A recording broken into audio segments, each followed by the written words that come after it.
아들, 이젠 네가 책을 읽어보렴. 아책TV. 오늘은 초이 아들이 추천하는 80일간의 세계 일주 프롤로그. 필리어스 포그라는 글자로 소문난 영국 신사가 있습니다. 이 신사는 클럽의 동료들 앞에서 80일이면 세계 일주를 할 수 있다고 장담합니다. 동료들은 깜짝 놀라지만 포그는 2만 파운드라는 큰 돈을 걸고 그것이 가능한 일인지 내기를 합니다. 내기의 결과는 어떻게 될까요? 1장 괴짜 신사 필리어스 포그. 1872년 영국 런던의 세빌로우가 7번지 저택에는 아주 괴상한 신사가 살고 있었습니다. 필리어스 포그라는 이 신사에 대해서는 가까운 사람들에게조차 알려진 것이 전혀 없었습니다. 그는 흔해 빠진 어떤 단체나 협회에도 가입하지 않았습니다. 유일하게 회원으로 등록한 단체는 개혁 클럽뿐이었습니다. 포그는 어떻게 재산을 모았는지는 모르지만 큰 부자였습니다. 하지만 그는 낭비하는 사람은 아니었고 그렇다고 구두쇠도 아니었습니다. 도움이 필요한 일이라면 어느 곳이든 소리 없이 이름을 밝히지 않고 도와주었습니다. 포그의 유일한 취미는 개혁 클럽에서 신문을 읽거나 카드놀이를 하는 것이었습니다. 카드놀이를 좋아하는 이유는 그저 규칙에 따라 게임을 진행하면 되고 굳이 말을 할 필요가 없기 때문입니다. 그는 대부분 돈을 땄지만 딴 돈은 자선 사업에 기부했습니다. 포그는 돈을 따기 위해서가 아니라 단지 즐기기 위해 카드놀이를 했습니다. 포그는 아내도 자식도 없었고 부모나 친구도 없었습니다. 그는 세빌로의 저택에서 혼자 살고 있었습니다. 단 한 명의 하인이 함께 살면서 그의 시중을 들었습니다. 포그는 정해진 시간에 개혁 클럽에 가고 늘 클럽 식당의 같은 식탁에서 점심과 저녁을 먹었습니다. 집을 방문하는 사람도 없었고 개혁 클럽 회원들을 집에 초대한 적도 없었습니다. 그는 개혁 클럽에 갔다가 정확히 밤 12시에 잠을 자기 위해 자신의 저택으로 돌아왔습니다. 주인의 변함없는 생활 습관 때문에 하인은 시중 들 일은 거의 없었습니다. 포그가 하인에게 요구한 것은 시간을 정확히 지키고 특히 규칙을 엄격하게 지키는 것뿐이었습니다.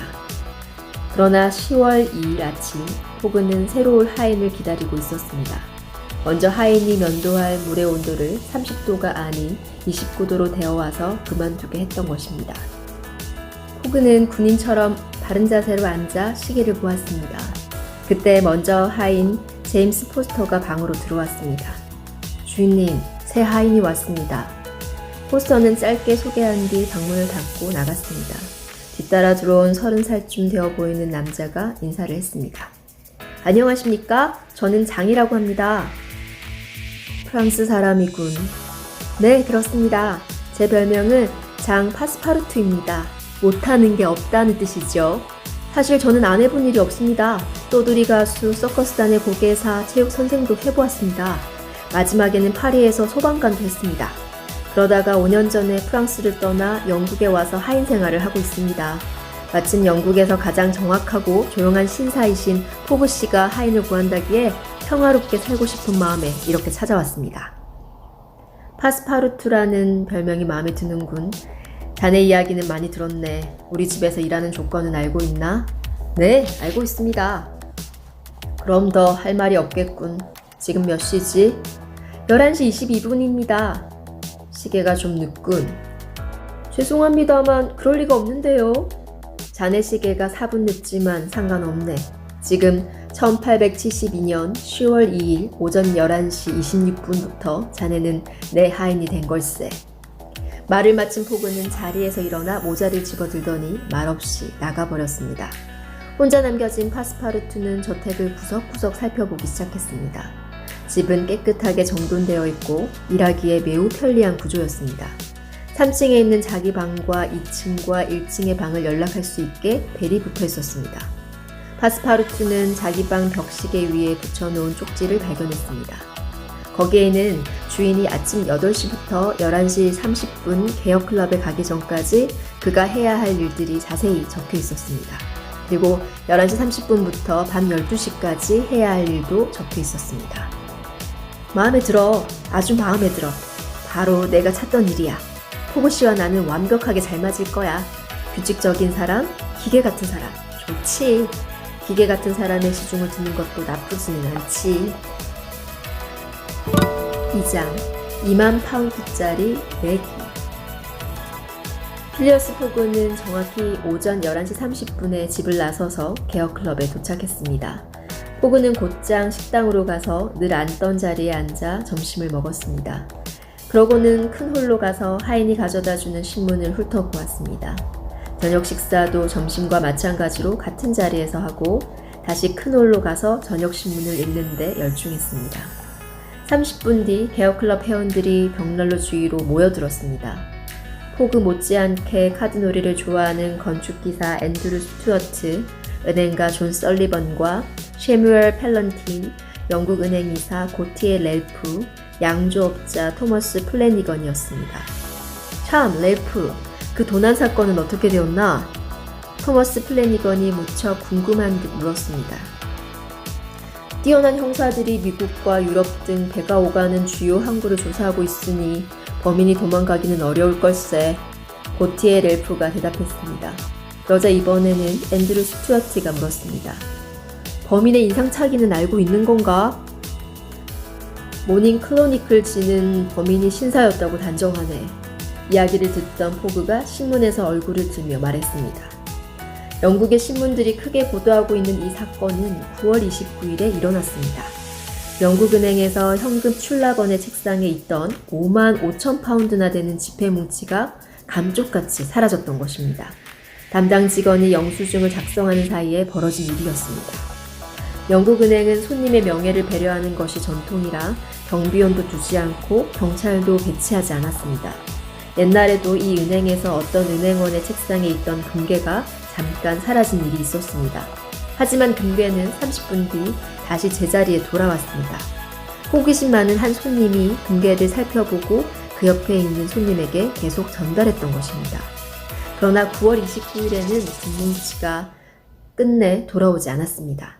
은행은 마감 시간이 지나서야 경찰에 신고했고 경찰은 곧바로 뛰어난 형사들을 리버풀, 수에즈, 뉴욕 등 세계 주요 항구로 보냈습니다.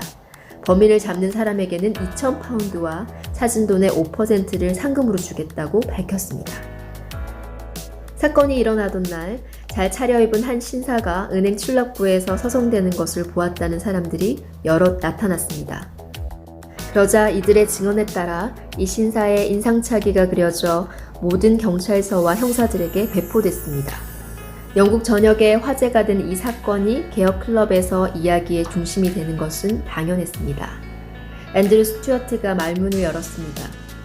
범인은 아주 지능적이야. 쉽게 잡히지 않을 것 같군. 두고 보세. 범인이 숨을 나라는 한 곳도 없을 테니. 고티에 렐프가 반대 의견을 말했습니다. 세계는 넓다네. 범인이 숨을 곳이 얼마나 많겠나? 앤드루 스튜어트가 말도 안 된다는 듯이 대꾸했습니다. 옛날에는 그랬지. 포그가 조용한 목소리로 말했습니다. 그러자 앤드루 스튜어트가 눈을 크게 뜨며 물었습니다.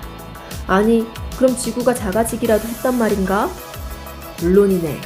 지구의 크기는 그대로지만 지금은 100년 전보다 10배는 빨리 세계 일주를 하지 않는가? 고티에 렐프가 포그의 의견에 찬성하며 말했습니다. 하지만 스튜어트는 좀처럼 받아들이려 하지 않았습니다. 그렇다면 범인 역시 도망가기가 그만큼 쉬워졌다는 이야기겠군. 하지만 지구가 작아졌다는 건 말도 안 돼. 지구를 한 바퀴 도는데 3개월이면 된다지만 말이야. 아니, 80일이면 충분하네. 인도 횡단 철도가 놓여 80일이면 세계 일주를 할 수 있다고 하네. 여기 기사를 보게. 포그가 말하며 동료들에게 신문을 건넸습니다. 런던에서 수에즈까지 기차와 전기 여객선으로 7일, 수에즈에서 봄베이까지 전기 여객선으로 13일, 봄베이에서 캘커타까지 기차로 3일, 캘커타에서 홍콩까지 전기 여객선으로 13일, 홍콩에서 요코하마까지 전기 여객선으로 6일, 요코하마에서 샌프란시스코까지 전기 여객선으로 22일, 샌프란시스코에서 뉴욕까지 기차로 7일, 뉴욕에서 런던까지 정기 여객선과 기차로 9일, 합계 80일. 정말 80일이군! 앤드루 스튜어트가 소리쳤습니다. 하지만 잠시 고개를 갸우뚱하더니 다시 의문을 제기했습니다. 하지만 날씨가 나쁘거나 배나 기차가 고장이 날 수도 있지 않은가? 그런 것도 계산해야 하지 않겠나? 아니, 다 계산된 거라네. 포그가 카드를 돌리며 말했습니다. 이야기하느라 잠시 중단되었던 카드놀이가 계속되었습니다. 앤드루 스튜어트가 조금 큰 소리로 물었습니다. 인도에서 철도가 고장나거나 미국에서 인디언이 기차를 습격한다면 예정대로 여행을 못할 수도 있지 않나? 모든 상황을 다 예상한 거라네. 포그, 그렇게 자신 있으면 한번 도전해보지 그러나? 자네가 원한다면 같이 떠나지. 천만에. 하지만 그 여행이 불가능하다는 쪽에 4,000파운드를 걸겠네. 앤드루 스튜어트가 소리쳤습니다. 자네 생각과는 달리 가능한 일이라네. 그렇다면 내기를 한번 해보세. 80일 동안 세계 일주를 해보란 말인가? 그렇다네. 그럼 기꺼이 한번 해보지. 언제 출발할 텐가? 지금 당장이라도 떠나겠네. 단, 내가 이기면 자네가 여행 비용을 모두 낸다는 조건이네. 앤드루 스튜어트는 떨리는 손으로 카드를 쥐었다가 탁자에 내려놓으며 말했습니다. 포그, 내기를 하지. 내가 4,000파운드를 걸겠네. 좋아. 나는 성공할 거라는데 2만 파운드를 걸겠네. 포그가 동료들을 돌아보며 말했습니다. 2만 파운드라니. 잘못하면 그 돈을 모두 날릴 수도 있네. 80일은 가장 적게 잡은 시간을 말하는 걸세. 이제까지 지켜보기만 하던 존 설리번이 소리쳤습니다. 걱정 안 해도 돼. 시간을 잘 쓰면 할 수 있네. 포그는 차분하고 조용한 목소리로 말을 이었습니다. 80일간, 즉 1920시간, 더 정확히 말하면 11만 5,200분 이내에 지구를 한 바퀴 돌 수 있다는 쪽에 2만 파운드를 걸겠네. 어때? 이 내기를 해보겠나? 좋아, 받아들이지. 5명의 동료들은 의견을 나눈 다음 대답했습니다. 포그는 달력을 확인하면서 말을 이었습니다. 나는 오늘 저녁 8시 45분 파리행 기차로 떠나겠네. 오늘이 10월 2일 수요일이니까 12월 21일 토요일 저녁 8시 45분까지 이 개혁 클럽으로 다시 돌아오겠네. 만약 그렇지 못하면 베어링 은행에 예금한 내 돈 2만 파운드는 자네들 몫이네. 자, 여기 2만 파운드짜리 수표가 있네. 그때 마침 시계가 7시를 알렸습니다. 동료들은 포그에게 출발 준비를 위해 카드놀이를 그만하자고 했습니다. 그런데 이 침착한 신사는 계속 카드를 돌리며 말했습니다. 나는 늘 떠날 준비가 되어 있다네. 자, 이 게임을 마무리하자고. 스튜어트, 자네 차례군.